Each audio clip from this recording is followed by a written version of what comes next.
ஐயா ஐயா இந்த வீடியோல பயிர் அத்தனை பேருக்கும் மிக மிக நன்றி தெரிவிச்சுக்கிறேன்.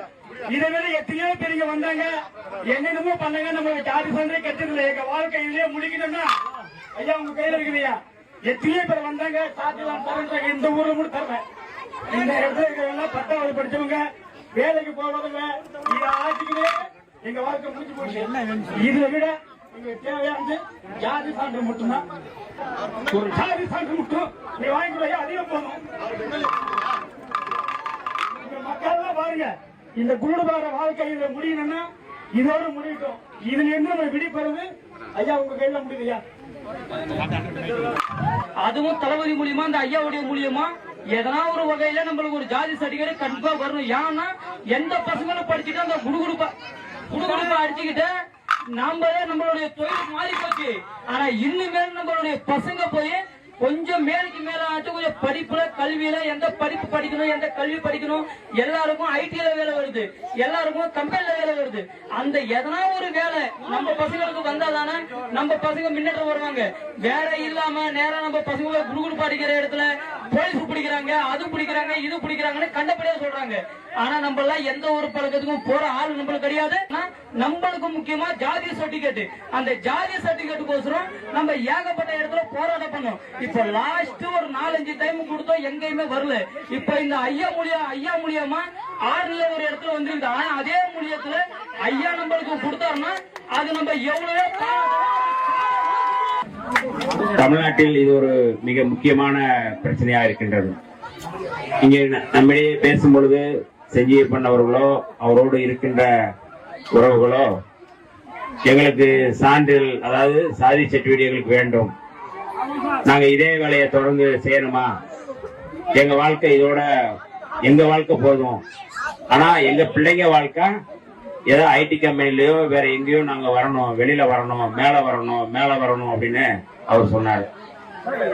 இன்றைக்கு விடுதலை சிறுத்தைகளை பொறுத்தளவு இம்மாதிரியான அடித்தட்டு மக்களுடைய, அதாவது எளிய மக்களுக்கும் அதிகாரம் கையில் வர வேண்டும் என்கின்ற அடிப்படையில் தான் விடுதலை சிறுத்தைகள் தலைவர் எழுச்சி தமிழர் அண்ணன் திருமாவளவன் அவர்கள் தமிழ்நாடு முழுக்க போராடி வருகிறார்கள். இது நீண்ட கால கோரிக்கை. தமிழ்நாடு முழுக்க இந்த பிரச்சனையை எடுத்து இந்த மக்களுடைய சாதி சான்றிதழை வாங்கி தருவதற்கு முழுமையான செயல்பாடாக, செயல் திட்டமாக இப்போது நாங்கள் முன்னெடுத்து வருகின்றோம். உங்களுக்கு இதுக்கு முன்னாடி தலைமைச் செயலகத்துக்கே தலைமைச் செயலகத்துக்கு யார் வந்திருக்கீங்க? நீங்க சென்னையில இருக்கின்ற வரல. ஆனால் அங்கு சென்னையை சுற்றி இருக்கின்ற குறவர் பழங்குடி மக்கள் அங்க நேரடியா தலைமைச் செயலகத்துக்கு வந்தாங்க. கீழே காவல்துறை போலீசார் வழக்கம் போல அவங்களை பார்த்தோன்னா குறவர் மக்கள்லாம் உள்ள விட மாட்டேன்னாங்க. அப்ப நான் சமூக நீதித்துறை அமைச்சராக இருக்கும் பொழுது சமூக நீதிக்காக போராட வேண்டும், போராடி கொண்டிருப்பவன். ஆகவே தலைமைச் செயலகத்தினுடைய எல்லா கதவுகளும் எல்லா மக்களுக்கும் திறக்க வேண்டும், ஒரு குறிப்பிட்ட மக்களுக்கு மட்டும் திறப்பதாக இருக்கக்கூடாது. அதுதான் சமூக நீதி, அதுதான் சமூக நீதி. அந்த அடிப்படையில் தான் இந்த நம்முடைய அரசு இந்த சமூக நீதியை வென்றெடுக்க வேண்டும் என்பதற்காக அன்றைக்கு வந்த குறவர் பழங்குடி மக்களுடைய கோரிக்கையை ஏற்று அவர்களுக்கு சான்றிதழ் தருவதற்கான வேலைகள் நடந்து கொண்டிருக்கின்றது.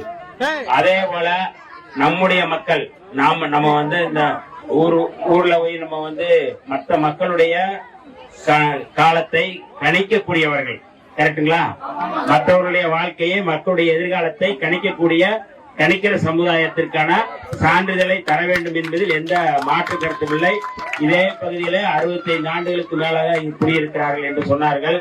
இதே பகுதியில் இருக்கிறாங்க. 10 ஆண்டுகள் 5 ஆண்டுகள் ஒரு பகுதியில் குடியிருந்தாங்கன்னா அவங்களுக்கு ரேஷன் கார்டு கொடுக்கணும், சாதி சர்டிபிகேட் கொடுக்கணும். ஆனால் சுதந்திரம் அடைந்து இவ்வளவு ஆண்டுகள் கழித்தும் சாதி சான்றிதழ் இல்லாமல் இருப்பது என்பது சுதந்திர இந்தியாவுக்கே ஒரு அவமானமாக நான் கருதுகின்றேன். ஆகவே கட்டாயம் இந்த முதல்ல மக்களுக்கு நான் உறுதியளிக்கின்றேன், கட்டாயம் நம்முடைய துறை சார்ந்து இந்த கணிக்கர் என்கின்ற சான்றிதழ், எஸ்டி பழங்குடி மக்களுக்கான சான்றிதழை கலெக்டர் யாரா இருக்காங்களோ அவங்கள்ட்ட கேள்வி எழுப்போம். என்ன காரணத்துக்காக கொடுக்கல, அப்படி என்ன சான்றிதழ் கொடுக்க போறீங்க? பழங்குடி மக்கள் இந்த மண்ணின் மைந்தர்களாக இருக்கக்கூடியவர்கள், இவர்களுக்கு சான்றிதழ் கொடுக்காமல் வேற யார் கொடுக்க போகிறார்கள் என்கின்ற கேள்வியை கட்டாயம் எழுப்போம். ஆகவே நீங்க எந்த கவலையும் பட வேண்டிய அவசியம் இல்லை. இந்த அரசு நம்முடைய அரசு, நம்ம மக்களுக்கான அரசு, தாழ்த்தப்பட்ட மற்றும் பழங்குடி மக்களுக்கான பிரச்சனைகளை தீர்க்கக்கூடிய அரசு. அதனால கட்டாயம் இந்த பிரச்சனையை வன்னி அரசு இந்த கோரிக்கையை கட்டாயம் நான் பேசுறேன். அதனால எந்த பிரச்சனையும் இல்லை. நீங்க தைரியமா இருங்க. இவ்வளவு மக்கள் திரண்டு நீங்க கோரிக்கை எழுப்பி இருக்கிறீங்க. கணிக்கர் சமுதாயம் எஸ்டி மக்களுக்கான அந்த சான்றிதழில் கொடுப்பதற்கு நான் அதிகாரியிடம் பேசி நான் உறுதிப்படுத்துகிறேன். இது முதல்ல ஒரு செய்தி. இரண்டாவது, இன்னைக்கு கல்வி கற்றால்தான் அடுத்தடுத்து நம்ம மேல வரணும். இதே தொழில் நம்ம செய்ய முடியாது. சரியா? அப்பா நமக்கு குடுகுடுப்பை ஆட்டி இருக்கலாம், அல்லது தாத்தா வேலையை செய்திருக்கலாம், அவர் காலத்தை கணித்திருக்கலாம்.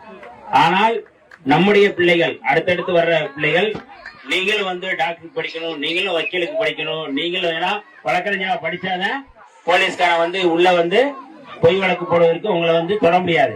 உங்களுக்குள்ள ஒரு வக்கீல் வேணும், உங்களுக்குள்ள ஒரு டாக்டர் வேணும். அப்படிங்கிற அந்த எண்ணம் நம்மிடையே வளர வேண்டும் என்பதுதான் நம்முடைய பெரியவங்க இங்க செஞ்சிய பொண்ணுகிட்ட எல்லாருமே சொன்னாங்க.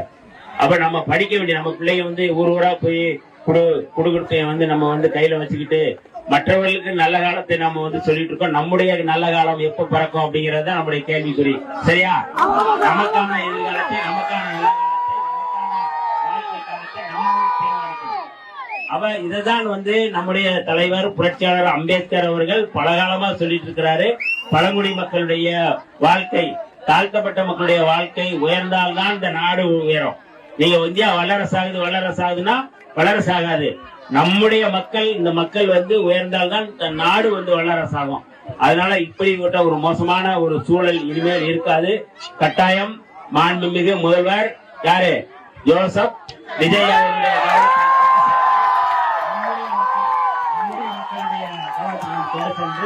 நம்முடைய மக்களுடைய பிரச்சனையை நான் கட்டாயம் தீர்ப்போம்.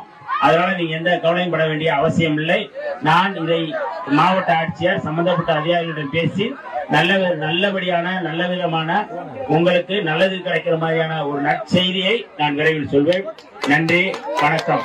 கணிக்கர் சமுதாயம் பழங்குடி மக்களுடைய எஸ்டி பட்டியலில் சேர்ப்பதற்கு அல்லது சான்றிதழை கொடுப்பதற்கு கட்டாயம் முயற்சி செய்வோம். நன்றி, வணக்கம்.